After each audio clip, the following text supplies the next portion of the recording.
friends, it's Pixie. Happy to have you here. Welcome to my sofa. So I'm not much of a Christmas person. It's a few days before Christmas when I'm starting this, and it's not super my thing, but I am a New Year's person because I like to use the new year as an extra motivation to do things that I've been wanting to do, and it's also like a nice reminder to take a step back and sort of look at where you're at, where you want to be at, what you've done, what you haven't done, and sort of, it's just like an extra kick in the butt. The New Year's haters say that, oh, it's just a number changing, you're still the same person, you're gonna keep fucking up. And to those people I say, you do you. I mean, that's fine, but setting goals for calendar years is something that has helped me in my creative journey, and I like it.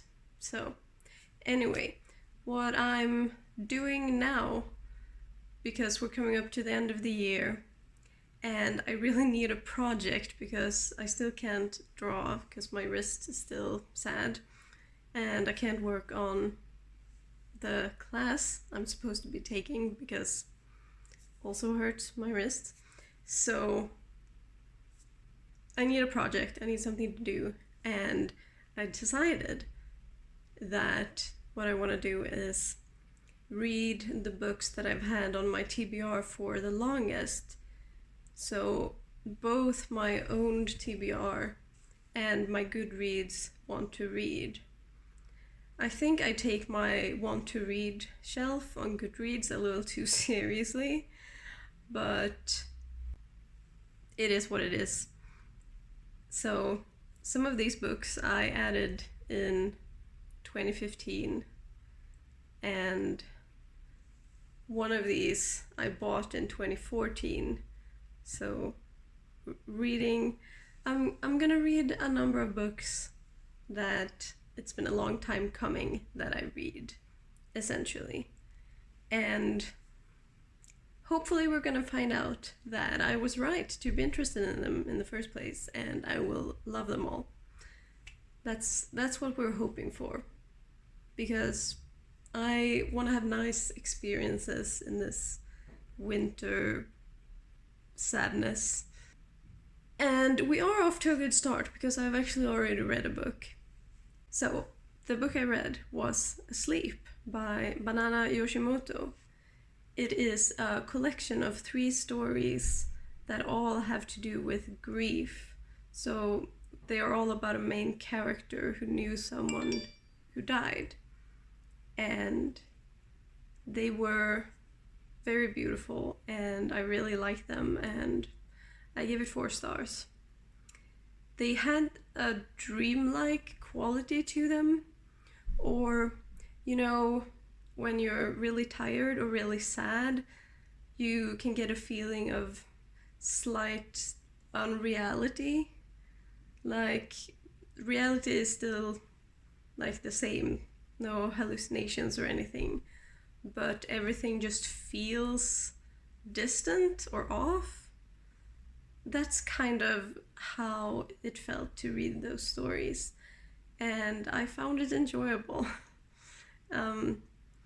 They're quite like quiet and subdued types of stories, and yeah, I thought they were really good. So that's a good start. And I'm also halfway through another book, which is completely different. I will talk about that when I finished it. I want to show you these owned TBR books that I have decided that I will read for this. And, or maybe, I don't know, okay, I can't decide. So The Opposite House by Helen Oyeyemi has been on my TBR for a long, long time. And I only recently bought this copy. But now I kind of want to save it for maybe a Helen Oyeyemi-centric video before her new book comes out next year in April. Or maybe that should be all rereads. But then, if I read this now and then reread it in 3 months, that doesn't make a lot of sense. I might actually keep saving this one, because it's Oyemi. So actually, I already changed my mind. This is great. Okay, but this one I bought in 2014 when I was living in Hastings over the summer. And it's from a thrift shop. It's extremely battered. You can't even read on the spine anymore. And I got it because it has 3 novels. So I thought, that's very efficient. I shouldn't buy a lot of books here because I'm gonna have to lug it back to Sweden. And I didn't end up reading any of these.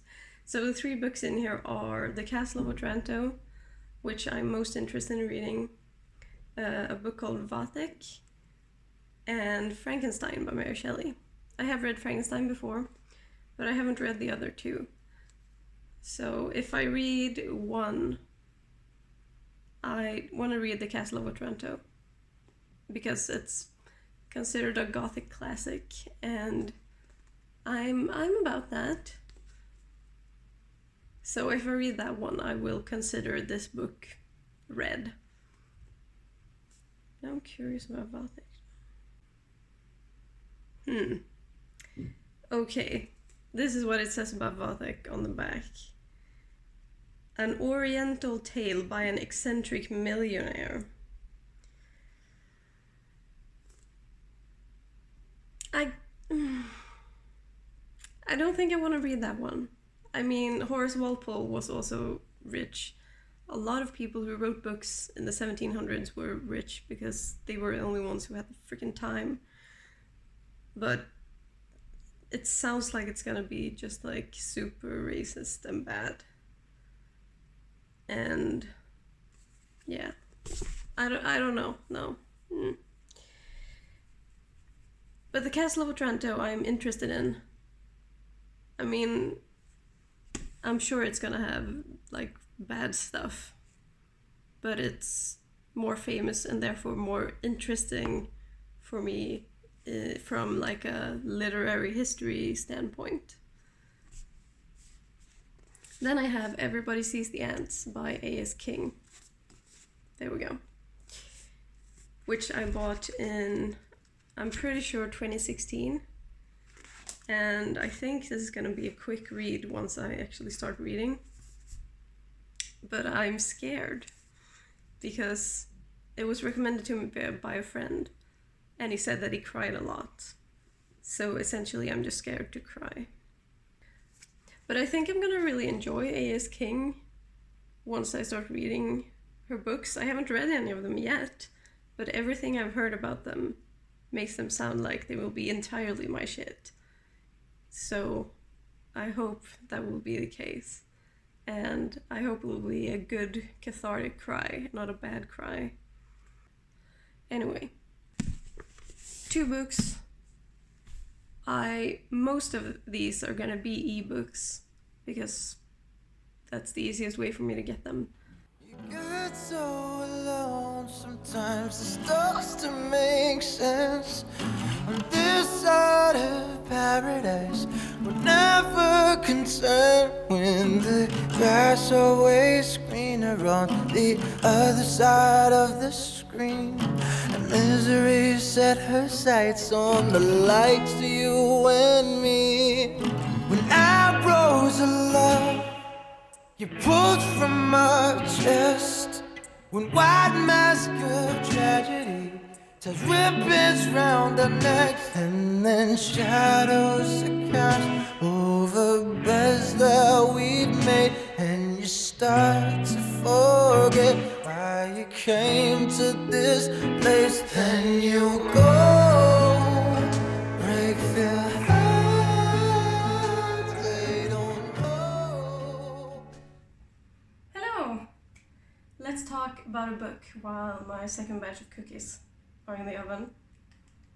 I need to bake because I accidentally bought butter that was a little bit off It's fine to eat, but it just tastes a little bit funny, so I want to use it for baking.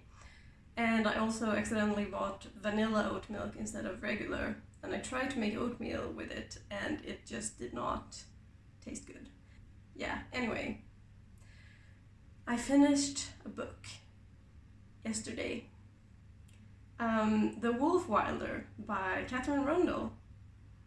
That book had been on my want to read on Goodreads since January 2016, so for almost 5 years, this wonderful book had been sitting and just waiting for me, and I enjoyed it so much. It was so good.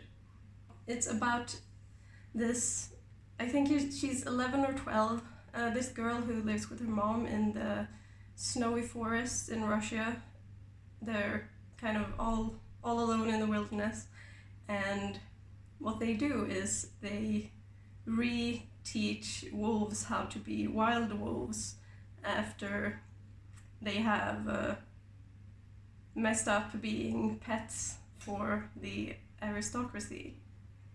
And apparently I read some comment on Goodreads that asked if this was a true historical fact, and it doesn't appear to be, but it's supposed to be inspired by lion wilders who, well, teach lions how to be wild in Zimbabwe, where the rich apparently have them as pets, and then inevitably something happens, like they bite someone or something, because they're not meant to be kept as pets.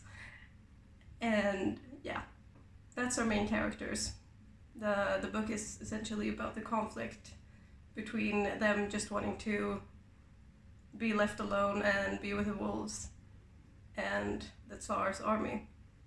And I think it's set around 1905.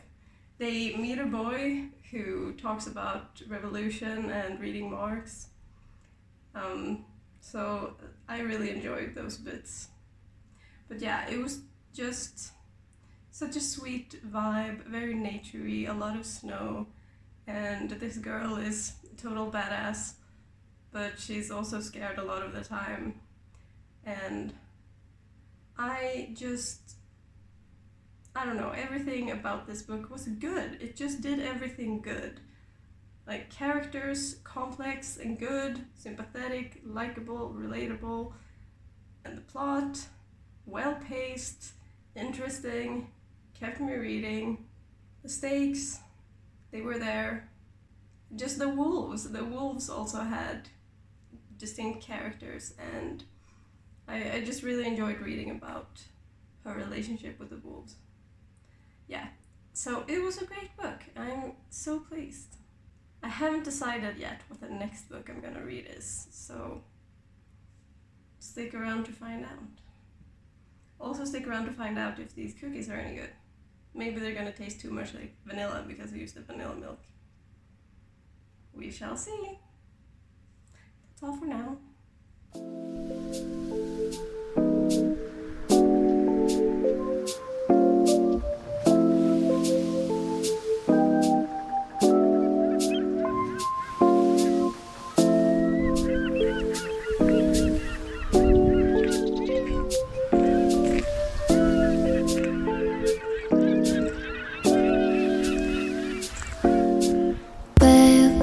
지금 우린 함께 할 수 있을까?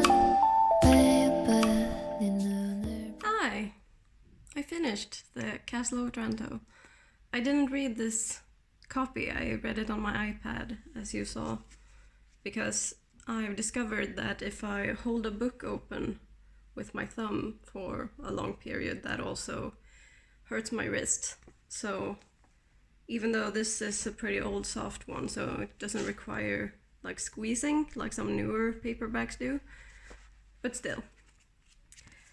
And it was pretty good. I gave it 3 stars. Like, it's definitely rich people nonsense, and if in a contemporary, I absolutely despise rich people nonsense, but I do have a lot more tolerance for it when A, there's spooky shit involved, and B, it's a classic and it's set like a long time ago. So, like, for one thing, it was written in late 1700s, and it takes place in like medieval times or something. And there's like knights and princesses and sword duels and all kinds of fantasy bullshit, essentially. I don't know. I just feel differently about fantasy bullshit with rich people than rich people nonsense in a contemporary setting. I hope that makes sense. That's just how I feel. Would I recommend it? If you're a nerd like me, then absolutely. I think you would have fun reading it. It was pretty easy to read. Like, it wasn't slow to get into like some classics can be. And it was just pretty fun. Like, it's very stupid. It's very silly. Very, like, over the top. And I think that's intentional. I could have looked that up probably, but I didn't. Obviously, women are not treated well in this novel. I didn't expect them to be, and just so don't expect that going in. I didn't take it too seriously, to be honest. But I think it's fun to have read it because it's like a gothic classic. It was fun. Well, I don't really know what else to say. The next book I'm gonna read, I've actually already kind of started, is Empathy by Sarah Schulman. It originally came out in 1992 and is about a confused lesbian and a sad psychiatrist who become friends.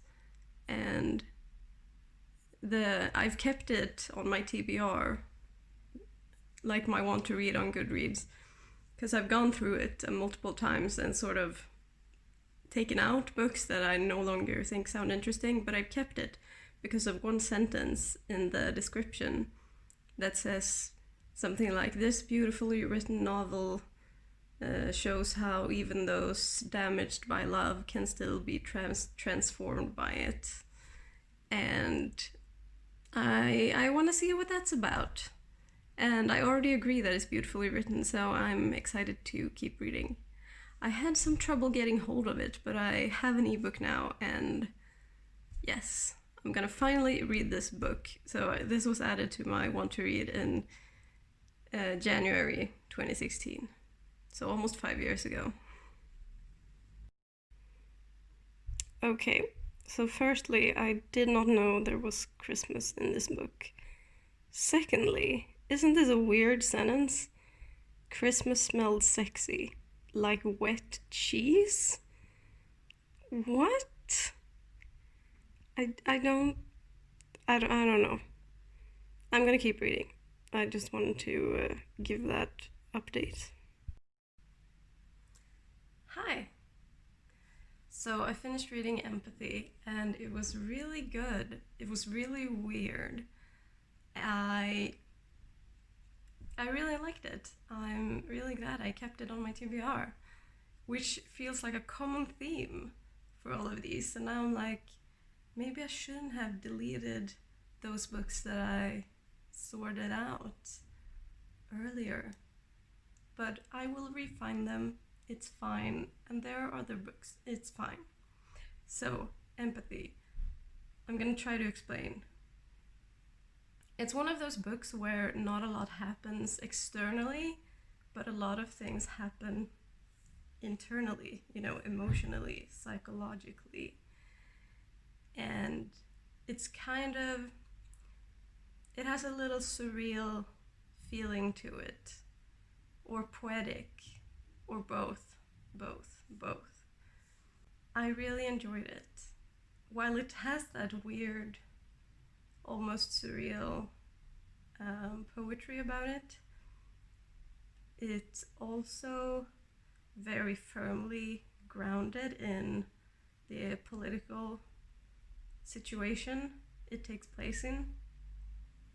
So it takes place in 1990, and so just after the fall of the Soviet Union, which is mentioned the Cold War is referred to multiple times, and the AIDS crisis is very present and discussed every now and then.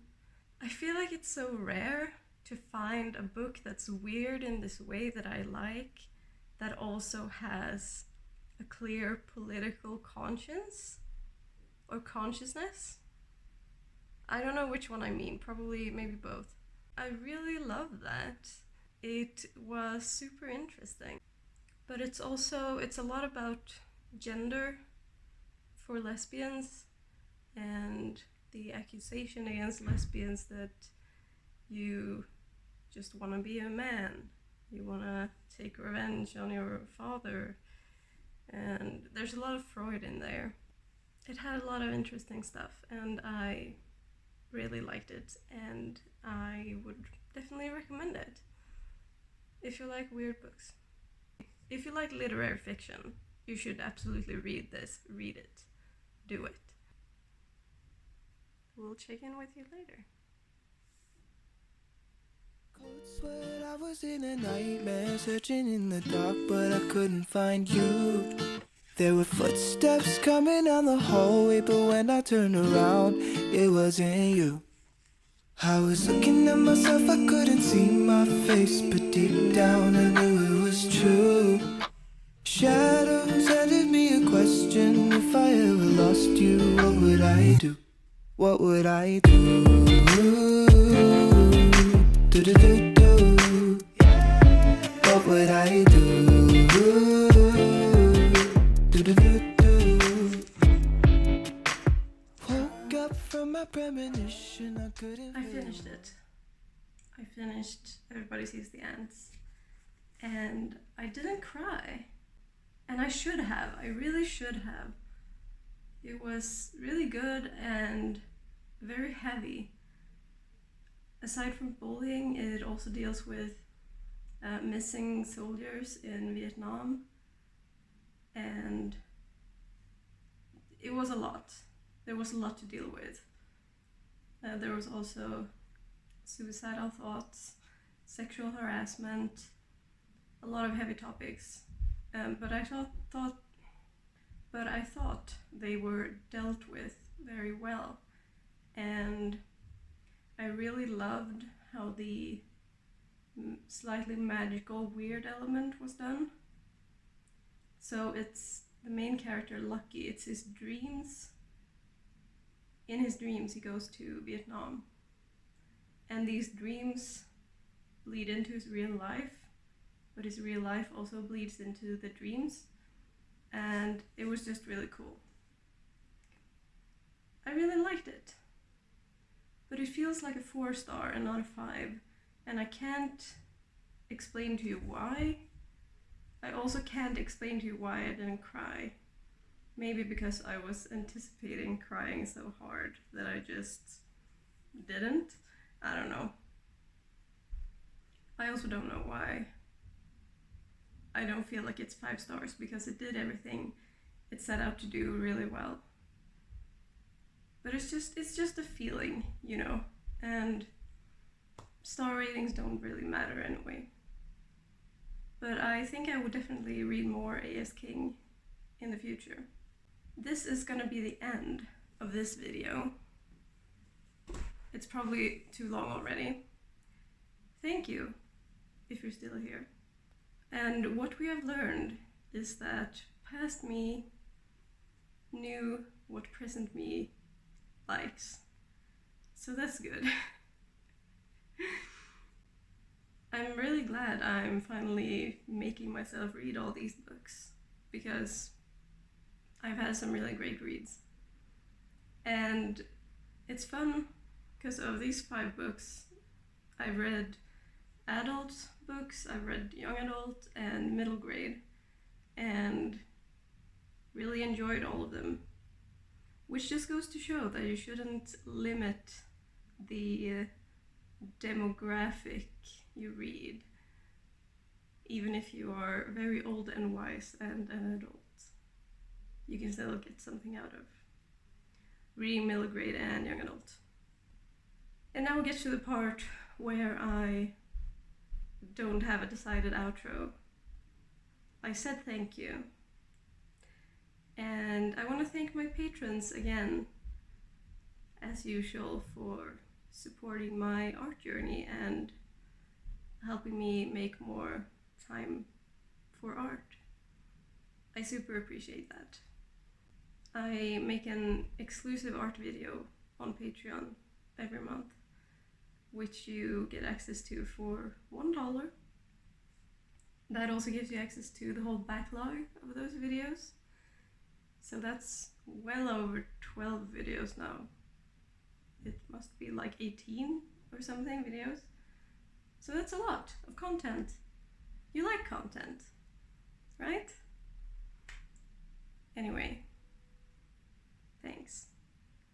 And I hope you're doing well, taking care of yourself, staying hydrated, reading the news but not too much, doing what you can, having proper rest when rest is needed, and I will see you next time.